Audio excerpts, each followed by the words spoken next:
नमस्ते मित्रों, मेरे यूट्यूब चैनल में आपका बहुत बहुत स्वागत है। आज मैं आपको मोक्षदा एकादशी की महात्म की कथा सुना रही हूँ। श्री युधिष्ठिर बोले कि हे भगवान, आप सबको सुख देने वाले हैं और जगत के पति हैं, इसलिए मैं आपको नमस्कार करता हूँ। कृपा कर मेरे एक संशय को दूर कीजिए। मार्गशीर्ष माह के शुक्ल पक्ष की एकादशी का क्या नाम है? उस दिन कौन से देवता का पूजन किया जाता है और उसकी क्या विधि है? भगवान, मेरे इन प्रश्नों का उत्तर देकर मेरे संदेह को दूर कीजिए। भगवान श्री कृष्ण बोले, हे राजन, आपने अत्यंत उत्तम प्रश्न किया है। आप ध्यानपूर्वक सुनिए। मार्गशीर्ष माह के शुक्ल पक्ष की एकादशी मोक्षदा के नाम से प्रसिद्ध है। इस दिन श्री दामोदर भगवान की पूजा धूप दीप नैवेद्य आदि से भक्ति पूर्वक करनी चाहिए। अब मैं एक पौराणिक कथा को कहता हूँ। इस एकादशी के व्रत के प्रभाव से नरक में गए हुए माता पिता पुत्र आदि को स्वर्ग की प्राप्ति होती है। आप ध्यानपूर्वक सुनिए। प्राचीन काल में गोकुल नगर में वैशामक नामक एक राजा राज्य करता था। उसके राज्य में चारों वेदों के ज्ञाता ब्राह्मण रहते थे। रात्रि को एक दिन स्वप्न में राजा ने अपने माता पिता को नरक में पड़े हुए देखा। उसको स्वप्न का बड़ा आश्चर्य हुआ। प्रातःकाल होते ही वह ब्राह्मणों के सामने अपनी सब स्वप्न की कथा कहने लगे। और ब्राह्मणों ने रात्रि को स्वप्न में मैंने अपने माता पिता को नरक में पड़ा हुआ देखा है। उन्होंने मुझसे कहा है कि हे पुत्र, अब मैं नरक भोग रहा हूँ, मेरी यहाँ से मुक्ति करो। अब मैं क्या करूँ, कहाँ जाऊँ?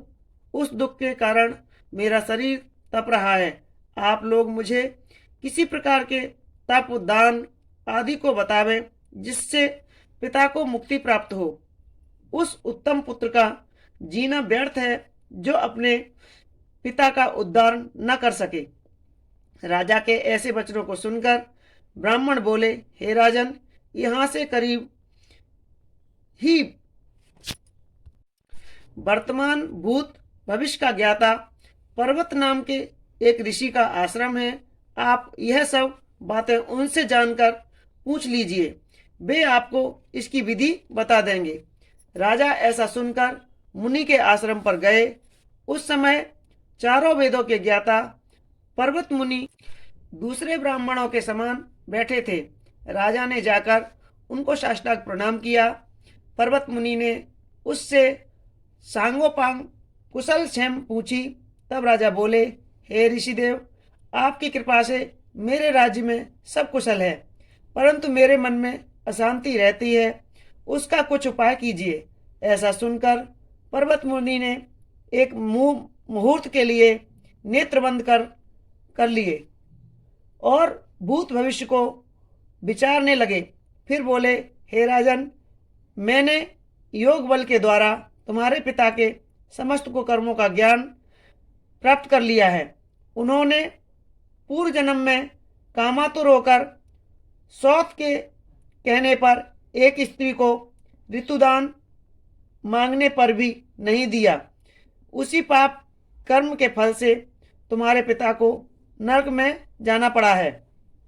तब राजा बोला, हे भगवान, मेरे पिताजी उद्धार हेतु आप कोई उपाय कीजिए। तब पर्वत मुनि बोले, हे राजन, मार्गशीर्ष माह के शुक्ल पक्ष में जो एकादशी होती है, उस एकादशी को आप उपवास करें और पुण्य को अपने पिता को संकल्प कर छोड़ दें। उस एकादशी के पुण्य के प्रभाव से अवश्य ही आपके पिता को मुक्ति होगी। मुनि के वचनों को सुनकर राजा अपने महल को आया और कुटुंब सहित मोक्षदा एकादशी का उपवास किया। उस दिन उपवास के पुण्य को प्रभाव राजा ने अपने पिता को संकल्प करके छोड़ दिया। उस पुण्य के प्रभाव से राजा के पिता को मुक्ति मिली और स्वर्ग में जाते हुए अपने पुत्र से बोले, हे पुत्र, तेरा कल्याण हो। यह कहकर स्वर्ग को चले गए। मार्गशीर्ष माह के शुक्ल पक्ष की मोक्षदा एकादशी का जो व्रत करते हैं उनके समस्त पाप नष्ट हो जाते हैं और अंत में स्वर्गलोक को जाते हैं। इस व्रत से बढ़कर मोक्ष देने वाला दूसरा कोई भी व्रत नहीं है। इस कथा का सुनने व पढ़ने से वाजपेयी यज्ञ के समान फल प्राप्त होता है। बोला विष्णु भगवान की जय। तो दोस्तों, यह थी मोक्षदा एकादशी की कथा। आपको हमारी कथा कैसी लगी हमें कमेंट्स बॉक्स में अवश्य लिखें और हमारे वीडियो को लाइक करें, शेयर करें और सब्सक्राइब अवश्य करें। धन्यवाद।